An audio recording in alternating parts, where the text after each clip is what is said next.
दोस्तों देखिए, BSNL corporate office से 1/6/2026 को एक ऑर्डर इशू हुआ है, जहां पे ये बोला गया है जो मिनिस्ट्री ऑफ फाइनेंस का, डिपार्टमेंट ऑफ एक्सपेंडिचर का जो गाइडलाइन है उसको आप फॉलो कीजिए और उसको फॉलो करके आप वेतन दीजिए, उसको फॉलो करके।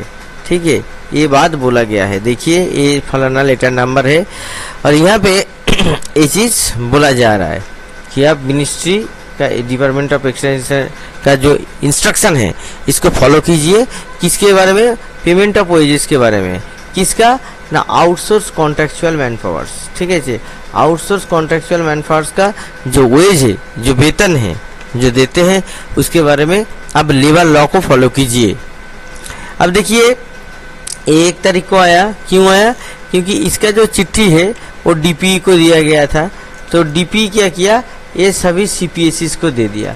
अब इस जो सभी सीपीएससी को दे दिया तो सीपीएससी क्या करेगा, जैसे बीएसएनएल एक सीपीएससी है, ये क्या करेगा, ये जो कॉर्पोरेट ऑफिस है ये सभी सीजीएम को दे रहा है। ठीक है, सभी सीजीएम को दे रहा है।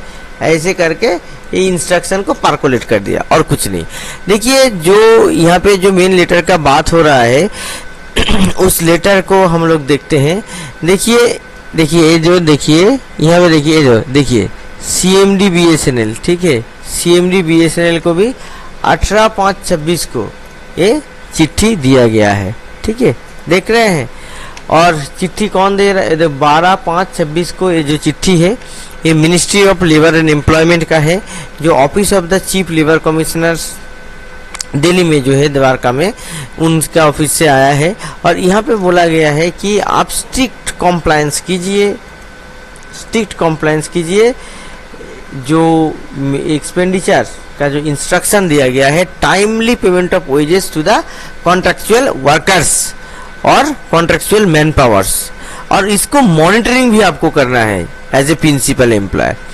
तो यहाँ पे देखिए, जो 8 तारीख का जो कॉपी दिया गया है मिनिस्ट्री ऑफ फाइनेंस का, डिपार्टमेंट ऑफ एक्सपेंडिचर का, वहाँ पे टाइमली पेमेंट का बात बोला गया है सभी आउटसोर्स कॉन्ट्रैक्चुअल वर्कर्स का, गवर्नमेंट डिपार्टमेंट में और पब्लिक सेक्टर अंडरटेकिंग जैसे कि बीएसएनएल में। ठीक है, अब ये जो लेटर दे रहा है, ये लेटर कौन दे रहा है?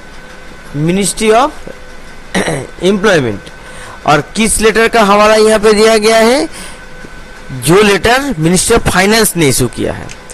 देखिए, इसके साथ और वो लेटर हम लोग दिखाते हैं, इसके साथ और क्या बोला गया है कि timely payment of wages is essential for safeguarding the dignity and livelihood of contractual workers and promoting fair and responsible labor practices in public sector establishment।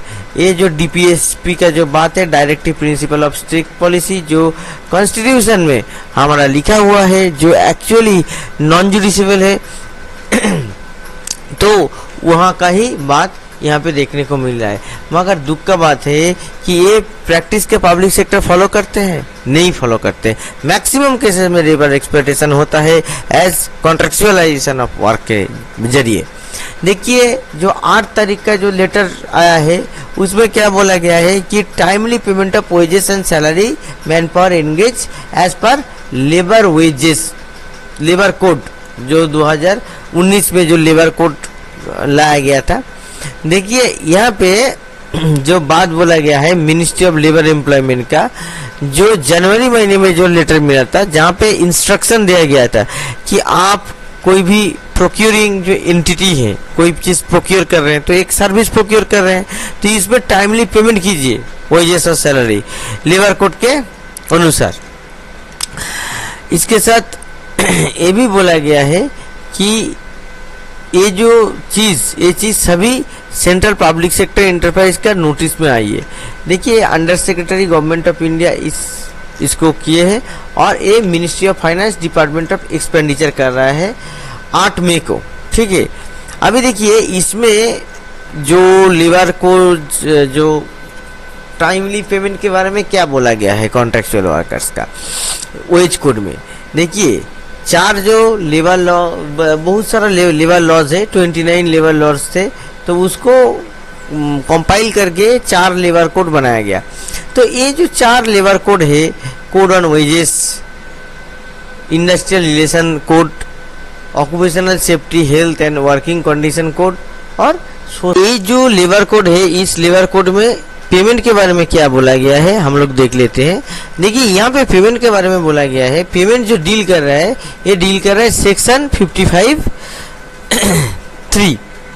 तो इसमें क्या हो रहा है, ये जो आपका 2020 के जो सोशल सिक्योरिटी कोड, ठीक है, और occupational safety health and working condition code, ये जो है ना 3 नंबर जो कोड है OSH, ठीक है, ये OSH एंड WC यही है।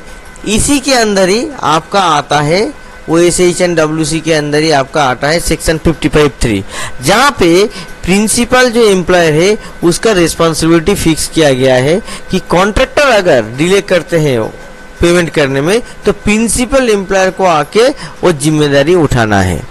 और जो सेक्शन जो 17(1) है उसमें आपका क्या हो रहा है, उसमें एम्प्लॉयर शैल पे और cause to be paid wages to employ irrespective of wage ceiling.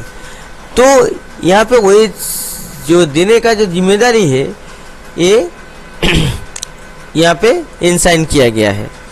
और देखिए यहाँ पे और क्या बात बोला गया है कि टाइम लिमिट दिया गया है कि आप वेज कब पेमेंट करेंगे। देखिए अगर आपका डेली वेजेस है तो दिन में काम खत्म करने के बाद पेमेंट होगा, वीकली वेजेस है तो छुट्टी शुरू होने से पहले आपको पेमेंट करना पड़ेगा। अगर फोर्टनाइटली यानी कि 15-15 दिन में अगर आपका वेज पेमेंट हो रहा है तो 2 दिन के अंदर करना पड़ेगा। और मंथली अगर वेजेस है तो 7 दिन के अंदर, यानी कि नेक्स्ट महीने का 7 तारीख के अंदर आपको पेमेंट करना पड़ेगा, 7 तारीख, ठीक है। मगर ये क्या फॉलो हो रहा है, BSNL MTNL जैसे कंपनी में जो कॉन्ट्रेक्चुअल वर्कर्स काम कर रहे हैं क्या उनके संबंध में ये चीज़ फॉलो हो रहा है?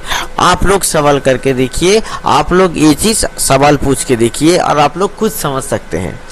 दूसरा क्या बात है कि ये चीज़ का जो उल्लंघन हो रहा है तो आदमी जाएगा कहाँ, लेबर कोर्ट के पास जाएगा, मगर वो जाना भी इतना आसान बात नहीं है। अब देखिए यहाँ पे और क्या क्या बात बोला गया है कि पेमेंट का अगर बहुत ज़्यादा डिले हो तो प्रिंसिपल जो एम्प्लॉयर है ना उनको आगे आना है और डायरेक्टली कॉन्ट्रेक्चुअल जो कॉन्ट्रैक्टर है उसको बाईपास करके पेमेंट दे देना है। क्यों? ये जो रूल है 151 जो GRF 2007 का तहत ये आता है। मगर यहाँ पे कॉन्ट्रैक्टर का अगर गलती है तो ये कर सकता है प्रिंसिपल एम्प्लॉय, मगर प्रिंसिपल एम्प्लॉय अगर खुद गलती कर रहा है तो वहाँ पे क्या होगा। देखिए इस बारे में 8/5/2026 का जो मिनिस्ट्री ऑफ फाइनेंस का जो ऑफिस मेमोरेंडम है जहाँ पे ये बोला गया है, ये डिपार्टमेंट का बात बोला गया है कि कोई फार्म अगर कोई कॉन्ट्रैक्टर अगर गलती कर रहा है तो यहाँ पे कॉन्ट्रैक्टर के ऊपर एक्शन लेने के ऊपर ज़्यादा जोर दिया गया है। कॉन्ट्रैक्टर कब उसका डिपार्टमेंट होगा, कब उसको ये किया, अगर वेज पेमेंट नहीं करेगा, स्टैट्यूटरी कंट्रीब्यूशन नहीं करेगा, जैसे कि EPF नहीं दे रहा है, ठीक है, ESI नहीं दे रहा है, तो उसको हम पकड़ सकते हैं और उसको डिबार कर सकते हैं। मगर यहाँ पे अमेंडेड प्रोविजंस क्या दिया गया है 151 GRF 2007 में कि जेम पोर्टल में ये सबको आइडेंटिफाई करना है और इस डेटा को मिनिस्ट्री ऑफ लेबर एम्प्लॉयमेंट के पास देना है, ठीक है। अब मिनिस्ट्री ऑफ लेबर एम्प्लॉयमेंट इसको सेटिस्फाई होगा और मिनिस्ट्री ऑफ लेबर एम्प्लॉयमेंट इस डेटा को क्या करेगा, अगर सेटिस्फाई नहीं होगा तो ये जेम पोर्टल के पास रिटर्न कर देगा और सर्च केसेस में डिबारमेंट हो जाएगा।